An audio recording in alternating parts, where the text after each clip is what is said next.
Hello friends and welcome to मेरी किचन। मैं हूं नेहा। आज हम बनाएंगे ड्रम स्टिक का सूप। ये बहुत हेल्प करता है, जो फैट जमी होती है पेट के पास उसे बहुत जल्दी ये मेल्ट करता है।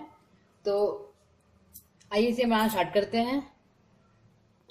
तो हम लेंगे प्रेशर कुकर, डाल देंगे इसमें हम ये ड्रम स्टिक। मैंने अच्छे साफ कर लिया है। लेंगे हम थोड़ा अच्छा मसूर की दाल, जिसे मैंने आधा घंटा पानी में भिगो कर रखा था। साथ ही डाल देंगे इसमें एक टमाटर बारीक कटा हुआ, एक प्याज बारीक कटी हुई और 6 कली लहसुन की बारीक कटी हुई।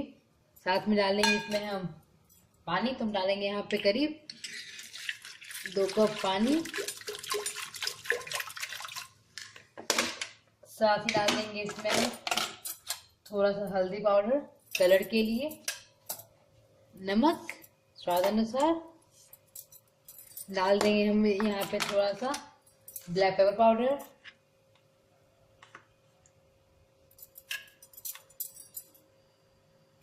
और इसे हम मिक्स कर देते हैं और इसका ढक्कन कर देंगे बंद। हम चलते हैं ट्यूब की तरफ। तो गैस का फ्लेम ऑन कर देंगे और इसे हम 1 सीटी पे हाई फ्लेम में पकाएंगे। फिर गैस का फ्लेम मीडियम कर देंगे और उसमें यहाँ पे 2 सीटी लगाएंगे। तो इसमें 3 लग चुका है, हम गैस का फ्लेम बंद कर देंगे और इसे अच्छे ठंडा होने देते हैं। तो ये ठंडा हो चुका है और इसे हम एक बार मिक्स कर लेते हैं। तैयार है हमारा ड्रम स्टिक का सूप। आप मेरी रेसिपी जरूर ट्राई कीजिएगा। तो मिलते हैं नेक्स्ट टाइम नई रेसिपी के साथ।